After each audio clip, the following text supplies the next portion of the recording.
दोस्तों नमस्कार। दोस्तों आज का विषय है कि क्या किसी कार्यवाही में डिले होने पर या कार्यवाही विलंबित होने पर पक्षकार की गलती की जगह उनके अधिवक्ता की गलती मानी जा सकती है या वकील की गलती मानी जा सकती है। दोस्तों अक्सर हमने देखा है, लोग अगर कोई प्रोसीडिंग सही तरीके से नहीं कर पाते हैं, कहीं कोई डिले होता है और कोई समस्या होती है, तो वो कोर्ट में विथ एफिडेविट कहते हैं कि साहब हमारे पूर्व में जो अधिवक्ता थे उन्होंने हमें मुकदमे की जानकारी नहीं दी, या उनसे उन्होंने हमें बताया नहीं, संपर्क नहीं हो पाया, या उन्होंने कहा था मुकदमा खत्म हो गया, इस कारण से ये विलंब हो गया है, इसलिए इसको माफ कर दिया जाए और नए वकील साहब की एंट्री हो जाती है। दोस्तों ऐसे मामलों में अभी हाल ही में माननीय उड़ीसा उच्च न्यायालय में एक लैंडमार्क जजमेंट आया है। उसमें यह कहा गया है कि किसी पक्षकार की गलती को वकील की गलती नहीं माना जाएगा। माने ऐसा दोषारोपण कि हमारे वकील साहब ने ऐसा किया, ये नहीं माना जाएगा। दोस्तों ज़्यादातर हमने देखा है कि न्यायालय में कभी पता चला कि आपका एनबीडब्ल्यू जारी हो गया। एनबीडब्ल्यू जारी होने में जब आप रिकॉल कराने जाते हैं तो आप एक एफिडेविट देते हैं, दिलवाते हैं आपके नए वकील साहब कि पूर्व में जो वकील साहब थे उन्होंने कहा था कि मुकदमा खत्म हो गया है, इसलिए मैं नहीं आ पाया, तो अब हमारा ये रिकॉल कर लिया जाए, अब मैं समय पे आऊँगा। तो या कभी ऐसा होता है कि कोई आपके खिलाफ जजमेंट हो गया, उस जजमेंट के अगेंस्ट आपको कोई अपील या रिवीजन करना है, उस अपील या रिवीजन को करने में डिले हो जाता है, तो ये पूछा जाता है, ये एफिडेविट दिया जाता है कि मैं पूर्व में जो अधिवक्ता थे हमारे, उन्होंने हमें सही गाइड नहीं किया, सही जानकारी नहीं दी, इसलिए डिले हो गया है।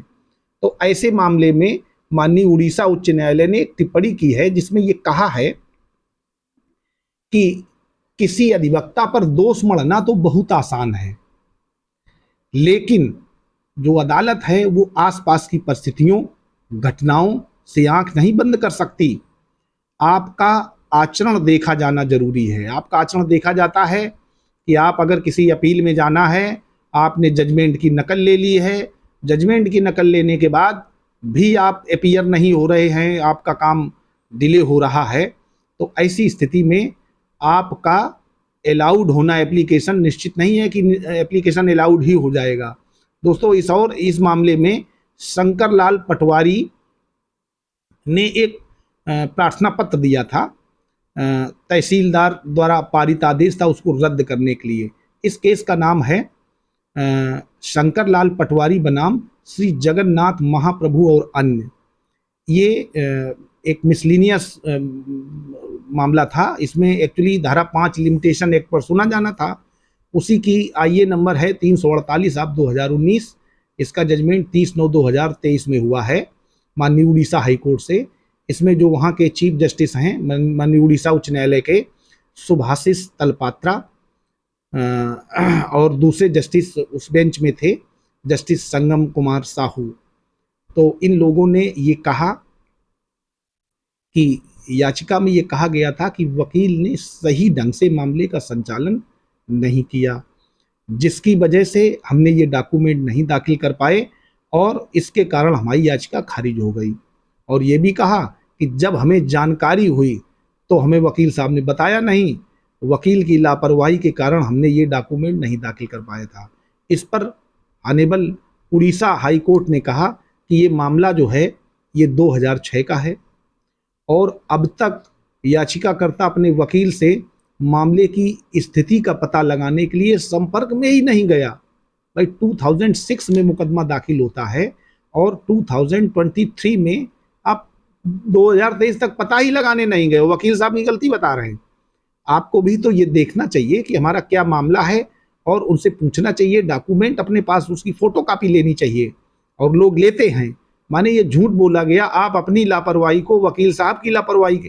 भाई इसमें यह भी कहा है कि आप वकील का चयन करें, उन्हें पूरी जानकारी दें, उनके द्वारा मांगी गई फीस का भुगतान करें और फिर वकील नियुक्त करने के बाद बाकी चीज़ों को करने के लिए वकील साहब पर भरोसा करें। ऐसा नहीं कि आप ये सब कर लेते हैं तो फिर भरोसा नहीं है, तो फिर आपने ऐसा एडवोकेट क्यों अपीयर कराया। और पार्टी उसे पूरा विश्वास हो सकता है कि वकील उसके हित का पूरा ध्यान रखेंगे। किसी व्यक्ति को वकील की निष्क्रियता, लापरवाही या अन्य गलती के लिए पीड़ित नहीं होना चाहिए। तो इसमें सीधे सीधे कहा है कि वकील को बदलना और उसकी लापरवाही के लिए पहले वकील पर दोष मढ़ना बहुत आसान है। इस आर्गूमेंट को नहीं माना और उनकी वो सेक्शन 5 की जो एप्लीकेशन थी लिमिटेशन एक्ट की, वो खारिज कर दी। तो दोस्तों, कहने का अर्थ ये है कि आप लोग सक्रिय रहें। आपके वकील साहब अगर आपको सही जानकारी नहीं दे रहे हैं या आप निष्क्रिय हैं, उनसे पूछ नहीं रहे हैं, तो ये गलत है। आप वकील साहब के चैम्बर पर जाइए, विधिवत जिस तरीके से पूछा जाना है कि वकील साहब हमारा ये मामला था, इसमें क्या अग्रिम कार्रवाई हुई है, उसमें पूछ लीजिएगा। उनकी कोई फीस बकाया हो तो फीस दे दीजिएगा। तो आपको बिल्कुल एग्जैक्टली सब स्थिति क्लियर हो जाएगी। कोई ऐसी समस्या नहीं आएगी जो आपको समस्या उत्पन्न करे। लेकिन जब आप सुस्त हो जाएंगे, अपने मामले को नहीं देखेंगे, तो फिर वही बात है कि किसी पक्षकार की गलती के लिए वकील को दोषी नहीं ठहराया जा सकता। यही इस वीडियो का शीर्षक है। नमस्कार।